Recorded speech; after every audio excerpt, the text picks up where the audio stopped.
नमस्ते साथियों, एक बार फिर से वेलकम करता हूं आपका बाबू जोशी न्योल की यूट्यूब चैनल पर। साथियों, आज के इस वीडियो में हम बात करेंगे कि पशुओं को लू लग जाए, हीट स्ट्रेस और हीट स्ट्रोक की संभावना जब बन जाए तो हमें उपाय क्या करना चाहिए। क्योंकि कई बार क्या होता है कि डॉक्टर भाई है उस समय पर नहीं आ पाते और ऐसे में पशुपालक के सामने दिक्कत आ जाती है।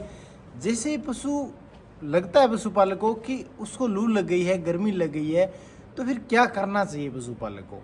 सबसे पहले तो हम लक्षणों पर बात करेंगे कि आखिर कौन कौन से लक्षण होते हैं जिससे पहचान सके पशुपालक कि हाँ भाई हमारी गाय भैंस को लू ही लगी है। देखिए, पहला जो लक्षण आपको दिखाई देगा, आपका पशु है वो जीभ निकाल करके, मुंह फाड़ फाड़ के श्वास लेने की प्रक्रिया शुरू कर देगा। यानी श्वास लेने में दिक्कत आएगी, लगातार सलाइवा है वो मुंह से निकलता रहेगा, लार टपकती रहेगी मुंह से।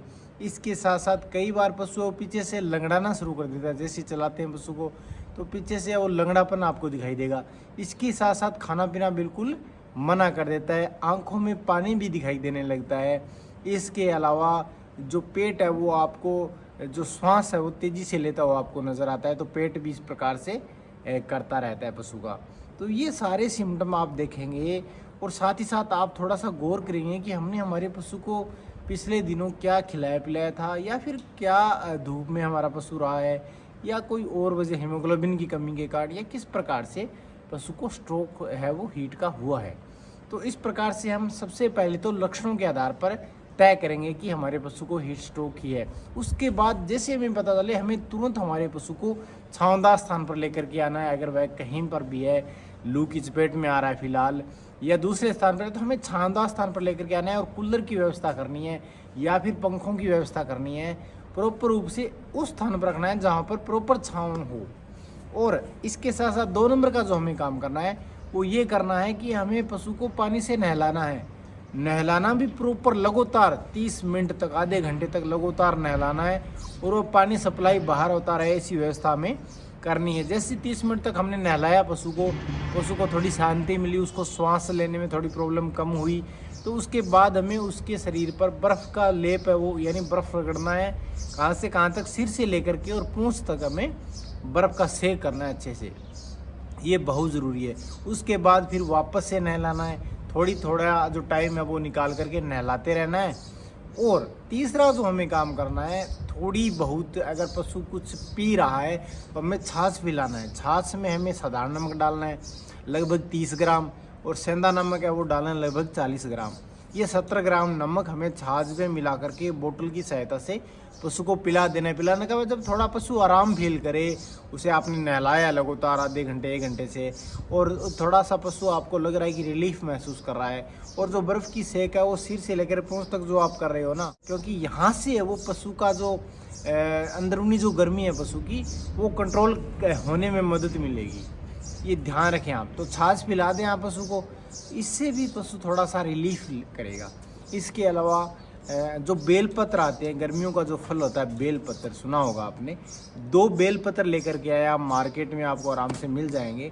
बेलपत्र के अंदर का जो गिरी रहता है वह निकालें बाहर, और उसे अच्छे से मथ करके बाल्टी के अंदर के शरबत टाइप बना लें। शरबत की बोतल लेकर के आया, लगभग 250 ग्राम शरबत उसमें डाल लें। शरबत जो हम खुद पीते हैं वो वाली शरबत है।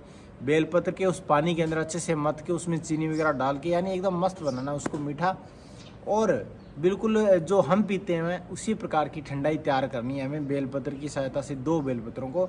और वो पानी भी हमें अच्छे से छान करके हमारे पशु को पिलाना है। कब पिलाना है? जब हमने नहला दिया, हमने छाछ पिला दिया, उसके लगभग आधा 1 घंटे बाद।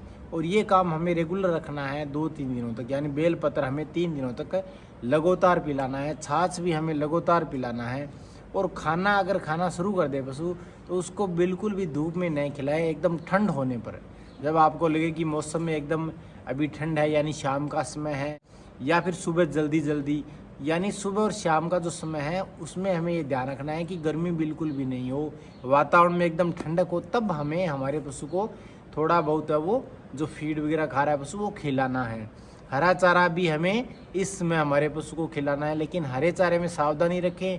हरा चारा एकदम नया हो तो उसे थोड़ा खिलाना है बिल्कुल भी। इसके साथ साथ जो फीड हम खिला रहे हैं उस फीड में भी आप पानी की मात्रा ज़्यादा रखें, उसे थोड़ा सा गीला करके खिलाएंगे तो ज़्यादा बेटर रहेगा पशु के लिए। इसके अलावा हमें हमारे पशु को लगातार नहलाना बहुत ज़रूरी है। अगर आपने सही से थोड़ी सी केयर कर ली, देखभाल कर ली, तो आपका पशु 2 से 3 दिनों में एकदम ठीक हो जाएगा बिना किसी इंजेक्शन के। क्योंकि ये जो धूप का लगना, ये लू का लगना, ये गर्मी का लगना, ये कहीं न कहीं जो पशुपालक भाई है वो गलती कर देते हैं कई बार। इसकी वजह से पशु को धूप में चराते रहते हैं या फिर पानी समय पर नहीं पिलाते हैं, तो ये सारी दिक्कतें हैं। इनकी वजह से ये हीट स्ट्रोक या हीट स्ट्रेस हम कहें हो जाता है पशु को। तो आप ये काम करके अपने पशु को अच्छे से है वो बचा सकते हैं हीट स्ट्रेस से, हीट स्ट्रोक से।